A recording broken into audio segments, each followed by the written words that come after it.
Good evening and welcome to Networking Throughout Your Lifetime with Lisa Ryan Burke and special guests Marty Pinter and Nala Washington. The session is being recorded. I'm Susan Kreischer, Associate Director of Alumni Relations. Before I turn things over to Lisa, I want to welcome several Susquehanna staff who are with us tonight, including President Jonathan Green and Ms. Lynn Buck. From the senior leadership team, Mike Coyne and Melissa Kimura. Other staff tonight include Chantal Godori, Leslie Imhoff, Chris Markle, Michelle Sears, Jody Swartz, Stephanie Veit, Becky Bramer-Toth, and Michaeline Schumann. Also joining us tonight are several members of Susquehanna's Board of Trustees, including Jeff Cooper, Megan Quinn Dorr, Jim Dunlop, Meg France Pierce, Signe Gates, Don Mueller, Sandy Rocks, and Annette Tomarazzo. If you have questions for our panelists tonight, please use the Q&A feature to submit them, and they'll do the best to answer them before the end of the session. Tonight's presentation will be a conversation between Lisa, Marty, and Nala about the roadblocks to networking, how those roadblocks can be overcome, and tips for how to start networking and keep doing it throughout your lifetime. They'll share success stories and discuss the benefits of networking within the Susquehanna community. Now it gives me great pleasure to introduce Lisa Ryan Burke. Lisa graduated from Susquehanna in 1978 with a degree in communications and theater arts. She is the client partner at Heyman Associates, a leading international executive search firm specializing in senior level corporate communications, public affairs, and marketing roles at top companies, nonprofits, and academic institutions. She is also the vice chair of Susquehanna University's Board of Trustees. Lisa. Thank you, Susan, and thanks to everyone who's Zooming in tonight. I'm delighted to introduce you to my two amazing guests, Marty Pinter and Nala Washington. Marty graduated from Susquehanna with a degree in history. While at Susquehanna, he participated in varsity football and track and field, serving as captain of both teams and earning All-American honors for track and field in 1998. He was inducted into the SU Sports Hall of Fame in 2015 and currently serves as vice chair and treasurer of Susquehanna's Board of Trustees.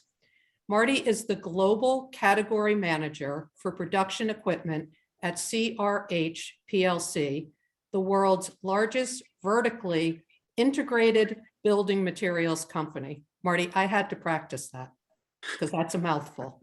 He and his wife, Karen Kern Pinter, class of 2001, live in Mount Bethel, PA, with their beautiful daughters, Julia and Catherine. Thanks, Marty. Thank you. Nala Washington is a creative writing major, women and gender studies minor from Temple Hills, Maryland.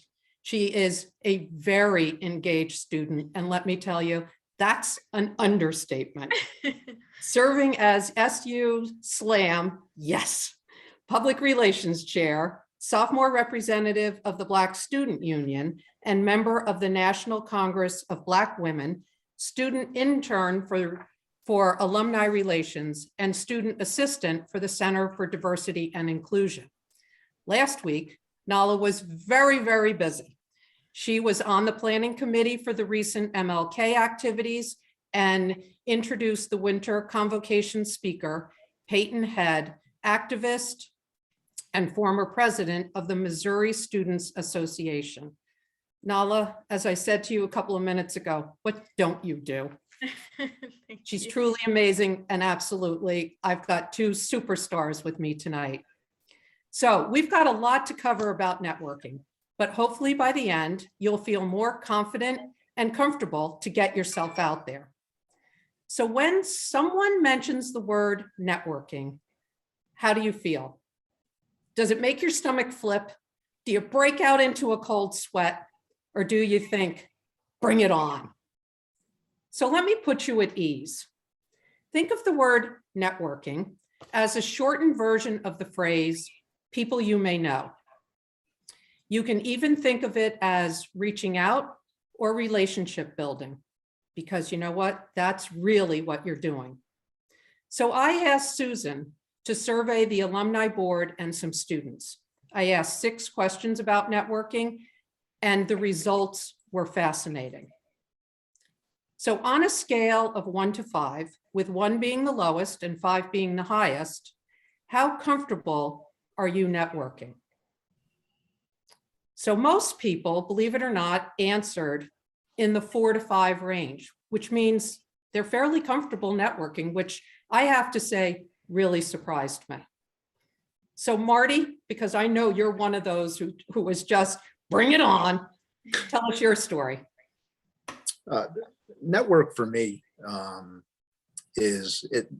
I would say it's rather easy for me. I'm an outgoing person. I enjoy being in the crowd and mixing it up, really getting to know other people and kind of, I would say, selling myself or what I can do to help other people. I think folks that really like to network really have an outgoing personality and want to help other people. And it's always those that are maybe introverted that may have a trouble being in a big crowd like that, and folks asking questions and that type of stuff. But those are the folks I like to engage with, because some of those folks are really ones that can offer a lot and really help you out, and vice versa, you can help them out.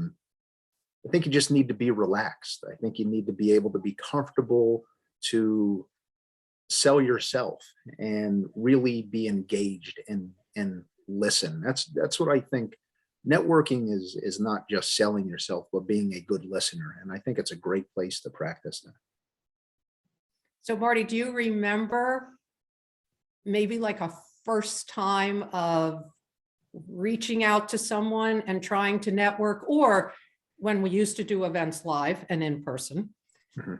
Because I'm sure with your job, you have to go into a lot of events, you don't know people. Do you kind of remember a first time doing it and how you felt? I'll bring it back to even the Susquehanna. When I first started on the board, I was rather young when I started on the board. I was around 32 years old when I got on the board, and I was the youngest person on the board for quite a few years.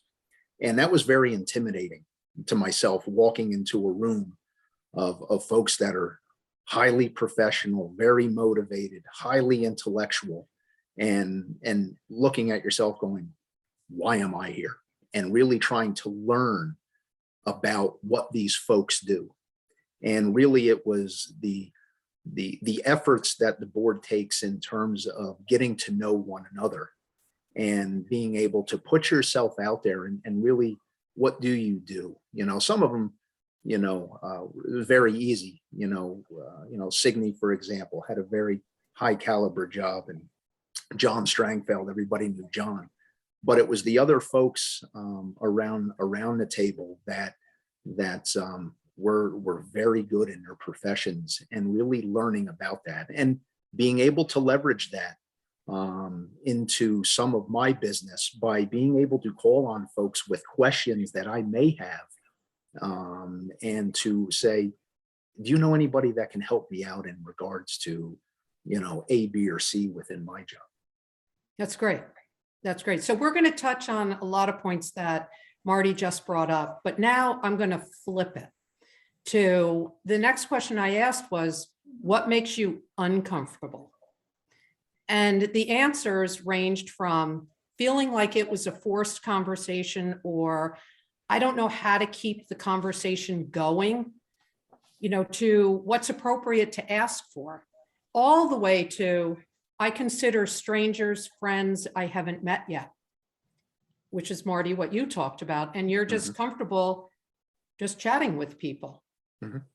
So Nala admitted to me that she isn't as comfortable networking. So Nala, can you tell us about a time where you just, maybe your stomach did flip and what you did? Yeah. It's funny, when we first spoke, I was nervous. This is kind of me networking with you and Marty, in a sense, getting to know you guys and doing this event. And that was nerve wracking because I'm like, what am I going to talk about? And I think with networking, a lot of people here at Susquehanna, students wise, think about jobs and internships. But I think my word tonight is probably going to be opportunities and opening certain doors.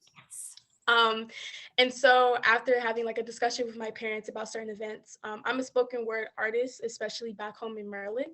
And so when I first started out, I was 16. I'm 20 now, which is crazy, but I was 16, and I remember like one of my first events, I went to this beautiful art gallery and they loved me. I mean, I'm a pretty good writer, I like to think. And so I performed for them and I was talking to all these people and I was getting all these compliments and things. And a woman came up to me and she asked me, "Do you have any business cards?" And I froze. I was like, no, right? Like I'm sitting here 15, 16, still in high school. I'm just starting out with performing, not really knowing what to do. I didn't have business cards. I didn't have a professional email that she can reach out to me. I didn't have a professional social media that they can check me out on and kind of DM me with interest and gigs and things like that. And I feel like that was really like a failure, and I felt really bad because I feel like I missed a lot of opportunities that night. Like, yeah, I gave her my regular email and I still don't know to this day if she used it. I just feel like I was unprepared, and that really like scared me. And what I did about it, I went to my parents and I was like, I need cards. I need business cards immediately. I need you to help me with the social media. I need you to help me kind of navigate this. I need you to help me to navigate that. And I think it's also important, Marty came to the point of just asking questions and not knowing what to ask. When networking, before you even go in a room, it's more like you ask the people that surround you, ask the people that have networked, ask the people who have done this and has been doing it for years. In this case, in point, it was my parents. So yeah, and now I have business cards. So That's great. That's great. It's funny, Marty, because I was just going to say to you, so what advice do you think we could give Nala? But you know what, Nala, you answered the question. You seized the opportunity. I mean, you knew what you didn't have. And so you thought, I'm going to take care of it right now. Turned to your parents and said, I need all of these things. So I think, Lisa, I think one of the things that I know I took advantage of was playing sports and being on two rather large teams, was that really got to know all of the other players' parents and their extended family. And after the games and the meets and stuff like that, you would get to know them. And that's where I kind of really learned how to network, was people I was very comfortable about. And then when they would bring somebody, hey, I want to introduce you to this person. This is what they do for a line of business. And then it would just become, if you ever need anything, please give me a call or whatnot. So it wasn't thrust into like a business atmosphere, but you began to learn how to work a crowd and to become comfortable with people that you knew, right. And it slowly started to build that. Yeah. And that's why I always say, one of the questions I asked the group was, how often do you network? And you know what? A lot of people, and most people say only when necessary. That's the biggest mistake. You need to keep up with your networking, and actually it should be part of your DNA. It shouldn't be only when necessary, and you need to make it a habit. And I think, Marty, you just hit on it. You were in a group, when someone would bring somebody in, you'd include them. And then that just kind of keeps it all going. Because what you don't want to do is you don't want to be known as that person who only reaches out when you want something. Because, people remember those things. And believe me, I'm sure all of us here can think of someone who the only time you hear from them is when they want something. And so you want to make your friends before you need them. And I always say that networking is not about taking, it's about giving. So Nala, even in the beginning, I think one of the things when you're networking is you're having a conversation with someone, you're going to remember something about them. And then maybe you see an article or there's something on social media that reminds you of that person. Send it to them. That makes the person feel good too. Like, wow, they really listen to me. Yeah. They got me. And that's, that's what people want. You want to give away more than you get. I always say it's all about, you want to pay it forward. So Marty, Mhm. how often do you network? I Told think you I was it's gonna put rather, you on the spot. I think that the question is probably better asked is when don't you? Because, even when I go to the gym and I'll network at the gym, folks will ask for a spotter, and then hey, what do you do for a living? I see you here at different times. What do all of that, and through just getting to know folks, and they start asking, so what do you do for a living? And I do this.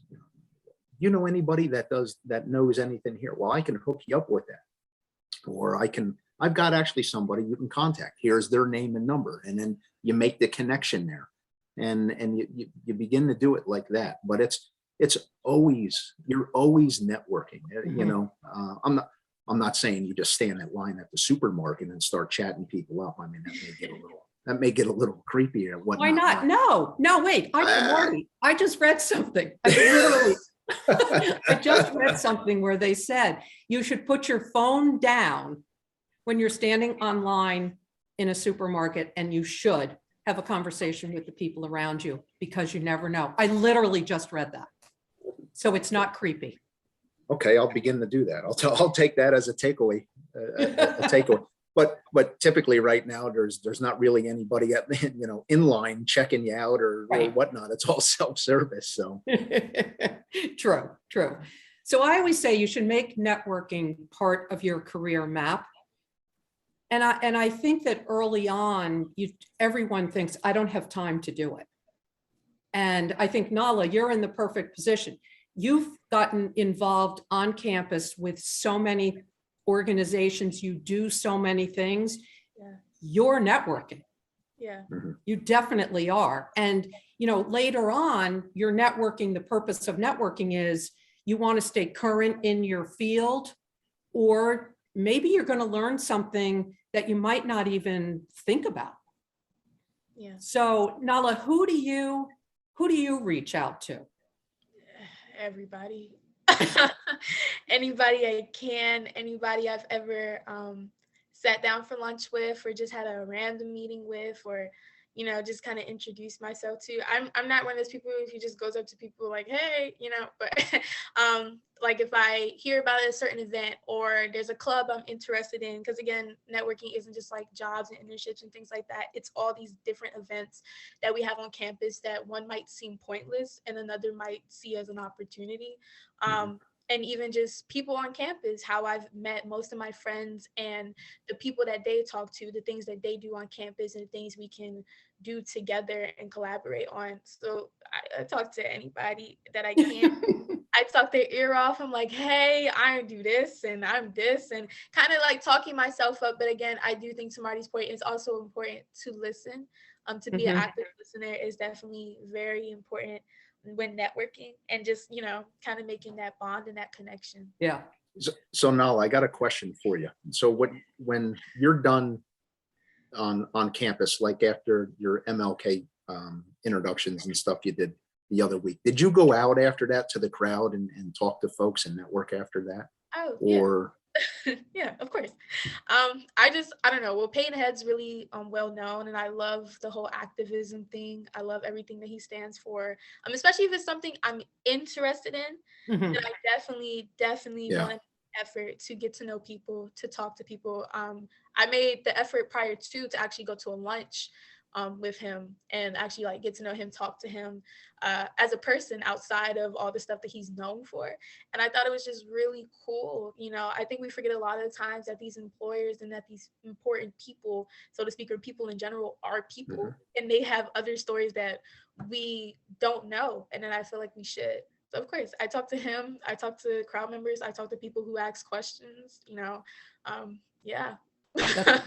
That's great. Well, and Nala, you, after we talked, you reached out to me on LinkedIn. I did. Yep. I mean, that was great. I thought, okay, she's got it. Yep. And I always say to people, you need to figure out a way to get past the uncomfortableness of networking. And the easiest way is, and Nala, you kind of did it early on, is, and Marty, with you in sports, you start with your family and friends. Mhm. They're the easiest, and you think that, I always say the easiest way to think about it is people love to talk about themselves. I'm sure you've had conversations with people. I do all the time, every day in my job, where all I say on camera is hello. 45 minutes later, I might ask them a question. They've just gone on and on and on and on. So people really do like to talk about themselves. And now you can research about, like you did, Nala, you did a lot of research before with Peyton, and you figured out, you can find, what you're trying to do is always find the common ground with the person. And you can make it real easy because you can start with someone from Susquehanna. And Marty, you hit on it earlier. People truly, truly want to help people. And I do think you think about it, you always feel better when you know deep down that you just helped that person. It all goes into, the whole pay it forward. So why do you think people network? And, the obvious one is everyone says to get a new job, but that shouldn't happen. There's a lot more beyond just looking for a job. You might need advice on getting a promotion or negotiating a new salary. I would tell you every day, I probably get at least between 3 and 5 phone calls about, I just had one this afternoon too, about someone who they want to go to their boss and ask for a raise. How do they do it? Or they're going for a new job. How do they negotiate that salary? But to me, it goes beyond your professional life. Maybe you want to go to a conference or an event and you want to be a speaker. So you're trying to figure out, okay, who can I network with that I can get myself in there? Or maybe you're looking for a mentor, or maybe someone's just asked you to be a mentee. That's a great way to network. And people who have their own business. Marty, you're doing it all the time because it's going to help your business. Mhm. So it can be about a new project. It can be about a new client. It can be about looking for ways to volunteer. How do you get involved in other organizations? A great way is to kind of just connect. I always say all we're doing is we're connecting the dots all day long, and that's networking. And I think that also helps you really get over being uncomfortable doing it. So how do you think the pandemic has changed your views on networking? And this is where I have to tell you, I think I'm the outlier in all of this. So I want to hear your views on how the pandemic changed things. Go ahead, Mel. Oh, okay. Oh man, the pandemic is hard. It's hard. I feel like I never really got to have the actual college experience. Like, I'm not complaining, but I'm here. But when that happens and things get canceled and things are online, and it's hard. I'm a spoken word artist again, so I reach out to other spoken word artists that are like very, very popular and those not so much well known. And it's hard when you have to perform on Zoom. There's no crowd, there's no people. You can message someone all day and you can follow them on social media and link up and do all this other stuff. And I think creatively, I've found ways to make the pandemic work. Like, if I wanted to do a group piece with somebody, or I wanted to advertise this or this and that, then I would make it happen through videos and technology and stuff. Since our generation's technology advanced, like, that's all we do. But it's hard, I kind of miss like going up to people and telling them like, wow, your piece was so good, or wow, I love how you said this, or wow, you did this. And I think Susquehanna has given me the opportunity to do that again. For example, MOK, I actually got to go up to people and be like, I loved your response to this, and I appreciate how you said this, and I appreciate how you were so transparent. But I don't know, I think the pandemic really just shifts energy when networking. And it just, I don't know, I'll be honest, it kind of made me feel hopeless, like in the beginning. In like 2020, especially because I was going off to college and I didn't know anybody. I couldn't go anywhere. I couldn't see anyone. Zoom only did so much for me, but I think you have to make with what's due. I hope they answered the question. I'm not even really sure, No, but you did. You absolutely did. Marty, how did it change it? How did the pandemic change it for you? It was tough for me, Lisa. I consider one of my strengths being able to read people and feel emotion within a room or when you're having a conversation. And when you take that away and you make it two-dimensional like this, and the other distractions that are around you, phones, kids, pets, daily life, while you were stuck in your own world, was tough, because I'm so used to being laser focused on just this and being in the room and being able to feel where the conversation needed to go. It was tough for me.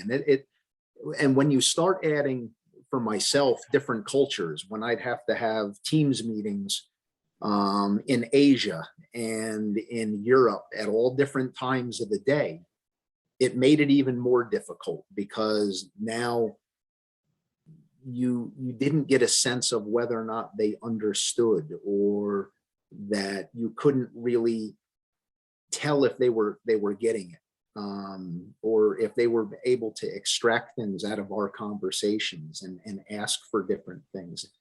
That cultural difference and those time changes and not being together was very difficult. Now, I think it still is, but I think people have gotten used to it. They understand it, but I still long for the time that I can go back over to Asia. And it probably won't be for about another year that I'll be able to go over there. And it's going to be almost 4 years before I go back. And I miss those relationships. And that's a difficult part. So in some cases, I'm okay with it. In other places, I'm still not happy about it, but Yeah. we've got to be able to move forward.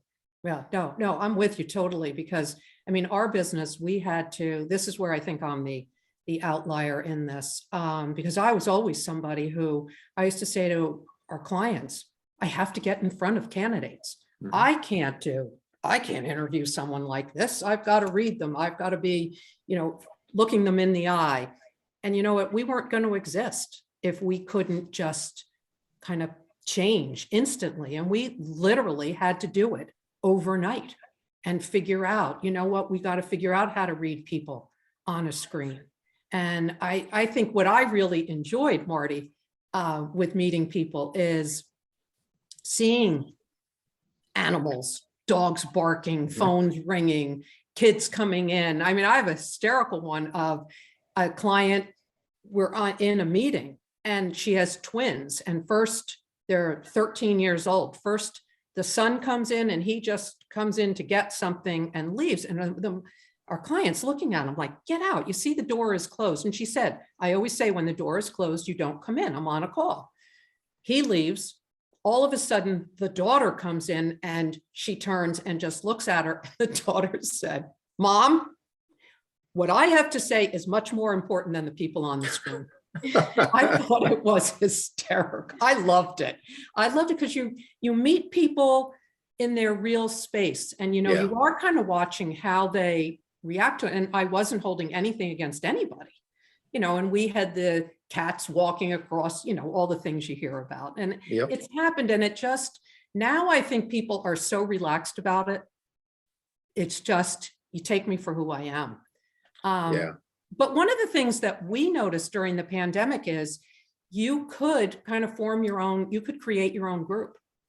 It gave people a chance to do kind of some fun things. I know in the PR industry, we created something called The Conversation. And when we were in total lockdown, every Thursday night from 7 to 8, they picked a topic, and it was a hot topic, that was going on, found 2 expert speakers, and someone moderated it. It went out to a lot of people in the industry. Well, it became, you wanted to be seen at this.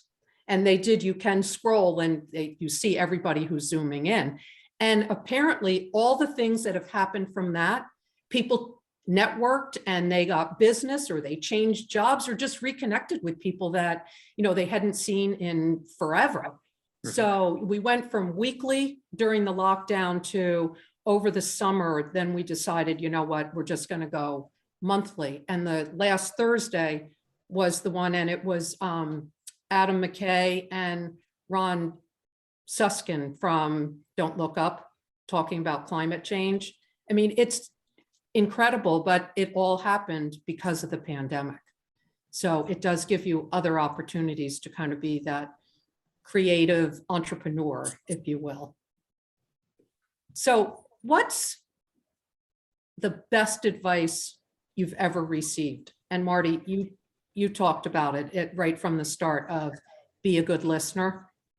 And I always say you need to think about it as a conversation, not a sales pitch. Mm-hmm. You know, you want to ask questions, you want to show curiosity and interest in the person. And to me, the number one big mistake is don't flat out ask for a job. You can ask for help because we've all been there. So what other advice do you have? Is get to know the people one-on-one, not necessarily about what they do, but them as human beings, them as their family, and find that connection, because that will foster growth to the other areas. That's one of the big things. You know, when you're young and out of college and you're trying to network, you're not really asking those types of questions to the folks that you may be networking, or you may not know. But most folks, you know, hey, you know, are you a dad? Are you a mom? You have kids my age, you know, how are they doing? How are they handling the pandemic? What do you see? And then you can build from there, but you're getting to know them a little bit more. That would be one of the big things. Nala, what advice do you have? I wrote so much down. To Marty's point though, I just feel like, you know, what else do you offer other than like Microsoft Word and leadership, you know? So I think that's also very important. Like you have to get to know the person as the person. But I think my parents always say, not what you know, it's about who you know. And having a weak follow through isn't going to get you anywhere. And that meaning if you have a conversation with somebody and you're networking and they tell you to, you know, email me like your resume or something, email me like, I don't know, a poetry video, or follow me or connect with me on LinkedIn, and you don't, like, I just feel like that's not the smartest move, because again, you don't know who knows who. You don't know who's talking. You know, they can be like, yeah, they were really nice and they do this and they do that, but they didn't follow through. They didn't follow up with me. And I think that's very important, because when someone is asking you to follow through, they're opening that door for you. And all you have to do is walk through. You know, if I feel like when you don't follow through, you have a weak follow up, you're closing it, and closed doors don't get you seated at the table. So that's my advice. That's great. That is perfect. My advice is you build your relationships now and you stay in touch, because you never know what's going to happen. So my story is how I got to Heyman Associates, because it all happened at Susquehanna. So I met someone by the name of Bill Heyman, and I wanted to be a tour guide. And I walked into the admissions office and with a friend, and I said, I want to be a tour guide. And they said, go see that guy. And that guy was Bill Heyman. And my friend and I became tour guides, and I stayed in touch with Bill. We followed very similar career paths. I got into college admissions. He was in college admissions. And I always was in touch with Bill. We just stayed very, very connected. And I went off and did some other things. I was in corporate recruiting and I was miserable. And I called Bill up one day and I said, can I come talk to you? And this was 10 years later. So it was 10 years after I graduated. And I said, can I come talk to you? And I went to New York City and I said, I'm miserable and I don't know what I'm going to do. and we talked it through. And he had me meet the president of the search firm he was working for at the time. And I sat and talked to him. And he said, walked into Bill and said, let's hire her. And I went and worked for that search firm. And then Bill went out on his own. I joined Bill, and here we are 32 years, I'm really aging myself, 32 years later with Heyman Associates, but it all started because of that connection at Heyman Associates. So that my advice to everyone is start now and stay in touch. So I have a challenge for everyone because Susquehanna loves to give challenges.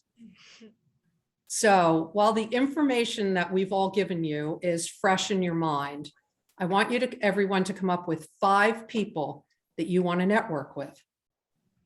And you need to map it out. It doesn't mean that you have to do it instantly, but just map it out, put it on your calendar, remind yourself, do your homework, figure out what's the common ground with these people.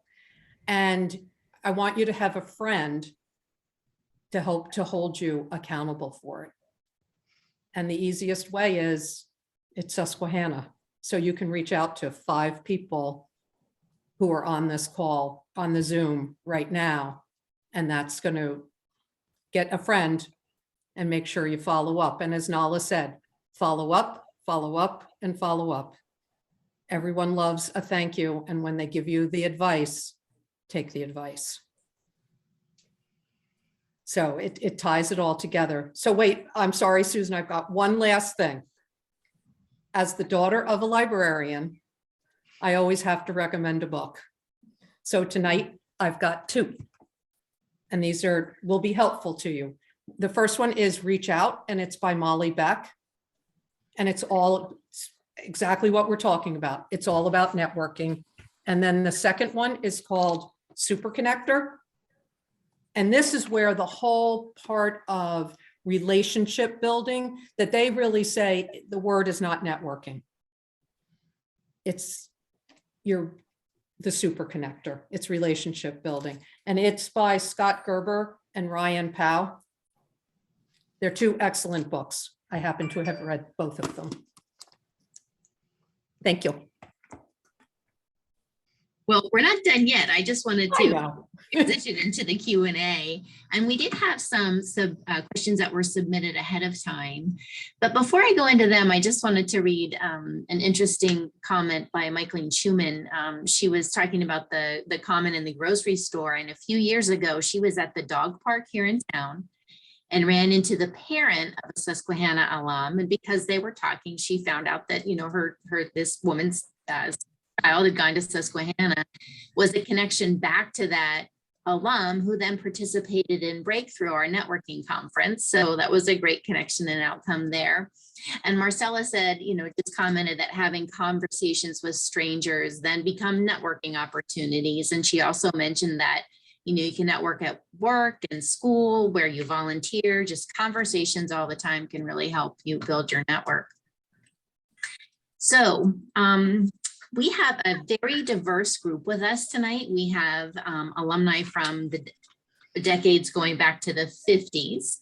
And so I want to make sure that I ask a question that questions from some current students, and then also from someone who's a little less recent, a retired person. And so I think maybe I'll start with the question from the person who's retired, talking about how it's a little harder to make network now, when your friends and your coworkers oftentimes overlap.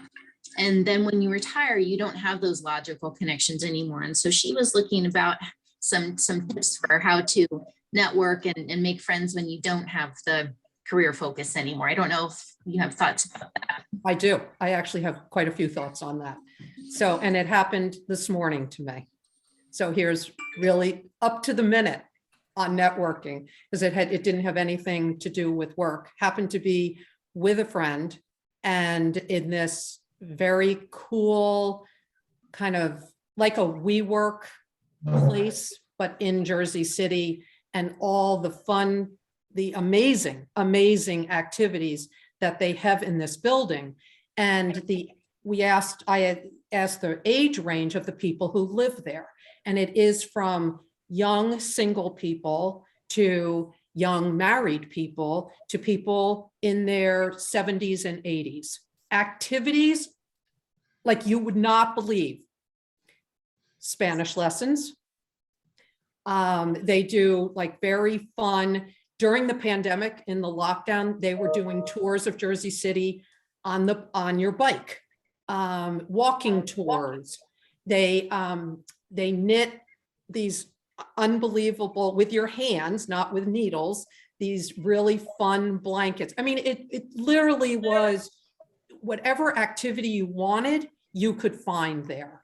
And I think that brings people together. And just because you've retired, you can still have young friends, you know, the age range can span a lot.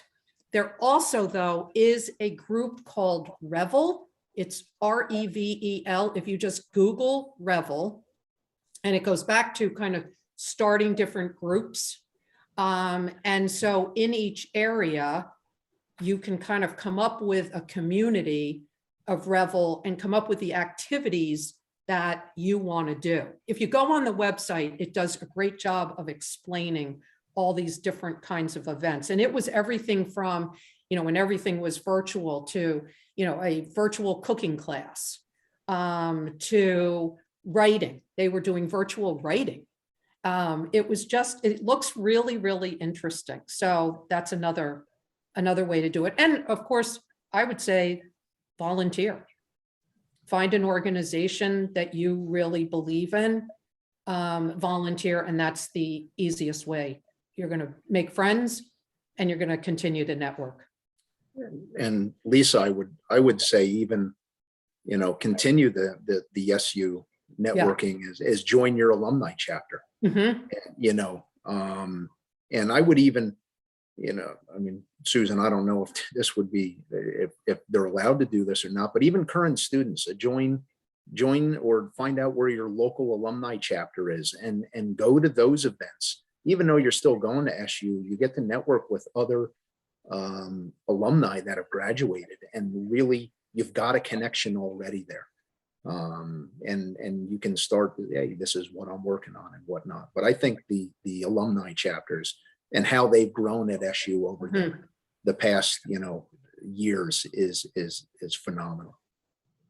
That's a great idea. Absolutely right. We do allow students to attend our chapter events. We have 7 regional alumni chapters that are busy planning events again. Yay for where we can finally start having them in person, and they do a nice variety of events, from happy hours, which, you know, you'd need to be 21 would be the only caveat, and service events, more educational lectures and those kinds of things. So lots of that. Marty, thank you so much for mentioning that, because that is a great opportunity for students and to meet alums and to practice on people who are already primed to like them. So Right. Yep. SU people like to help SU people. Absolutely, for sure. I just want to mention here that Jeff Cooper mentioned another fantastic book about networking called Never Eat Alone by Keith Ferrazzi. So the recommendation is out there. So thank you for that. And then I want to ask a question that was submitted by a current student, and we have several great questions, so it's hard to pick which one to start with. But one of the students said that they had been networking with someone pretty regularly, and that kind of dropped off. And now they're wondering, how do they pick back up again? It feels kind of awkward that they hadn't been in touch with this person for a while. Now they want to kind of get that connection started again. I'll jump in. I think the pandemic is the perfect way to get back in it.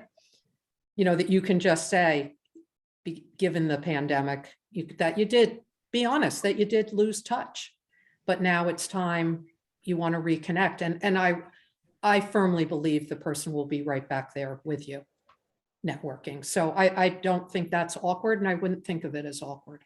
It's just everybody during the pandemic, and especially when we were all shut in, just kind of shut everybody out for a while. And now you can bring them back into into the fold. I also think it's important to just like, like Lisa was saying, just be real. Like, just be like, listen, life is hard. This is what's happened. And I wouldn't like necessarily reach out because again, you need something. I would just have a conversation, catch up. Even if that's just like the pandemic in general and how it's affected you and setting up a meeting time or something like that to talk about what you need to talk about. And I feel like that's also happened a lot to us and it's unfortunate.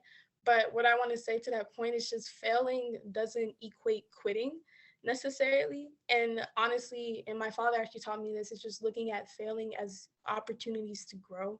And I know it sounds like, I guess, cheesy to like most people and stuff, but it's actually really true. Like take those lessons from those failed networking experiences and those failed attempts. And again, like the person isn't always going to get back to you. The person isn't always going to like reach out. Like I know you don't want to be like annoying or anything like that. But if you really like need to network with that person, I say keep going. And if not, you'll find somebody else.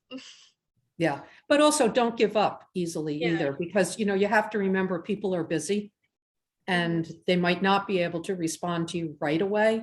Give it a little bit of time. And you're right, after a while, if they don't reach back out, okay, they're missing out on you. Right.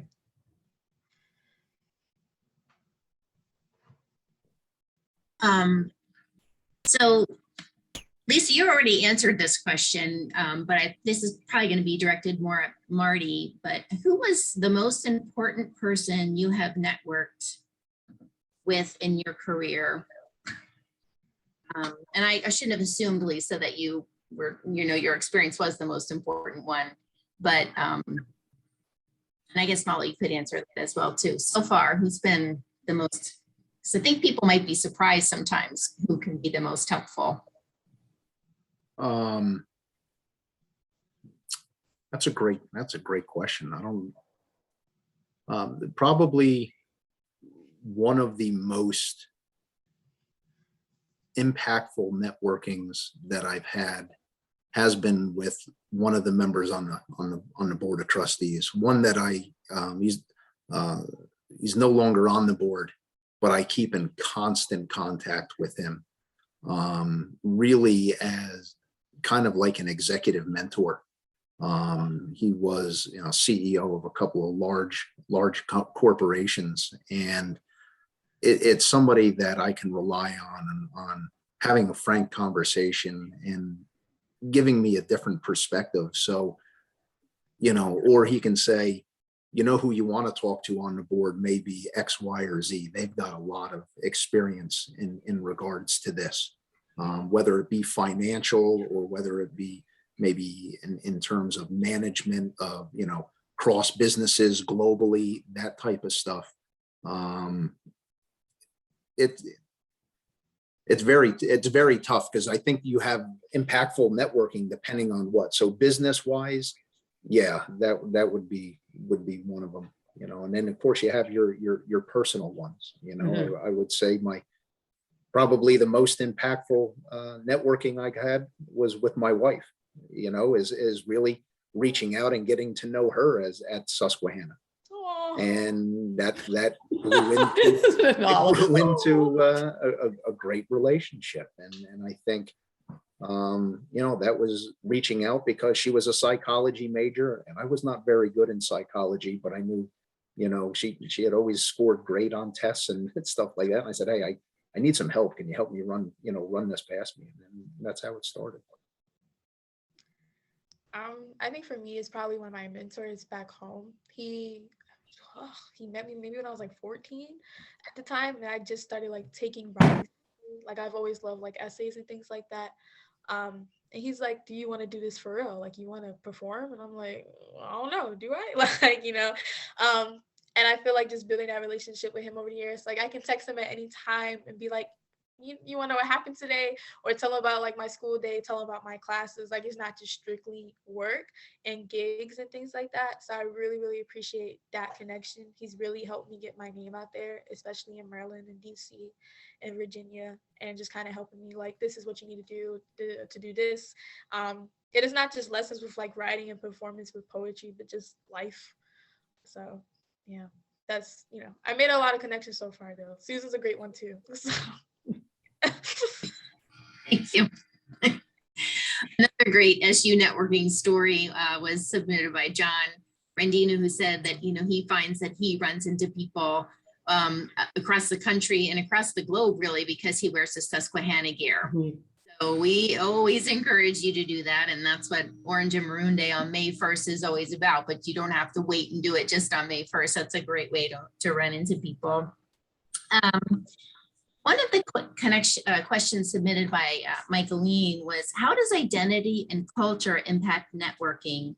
And how can students of diverse identities grow their social capacity in majority spaces?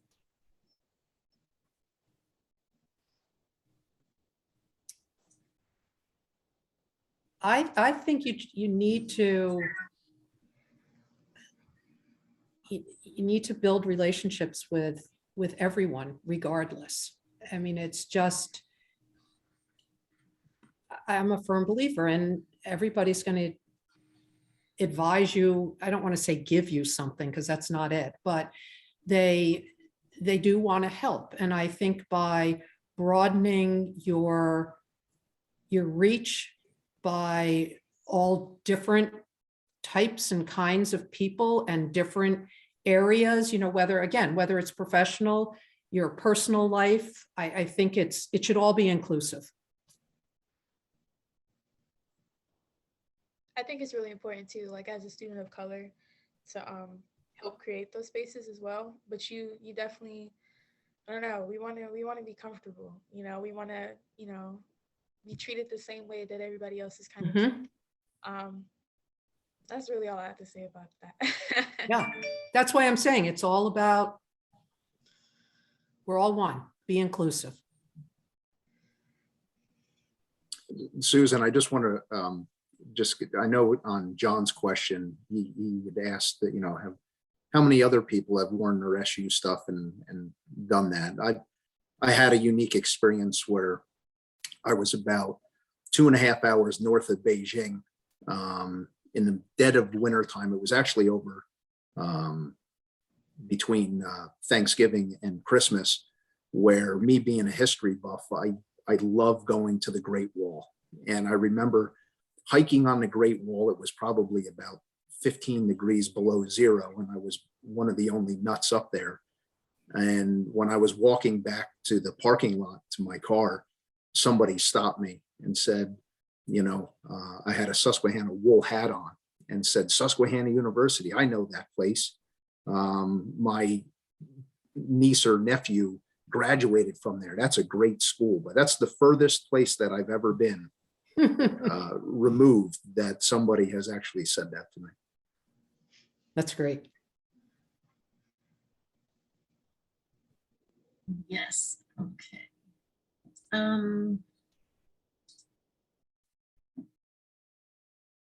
So someone is asking, what is the preferred method for networking?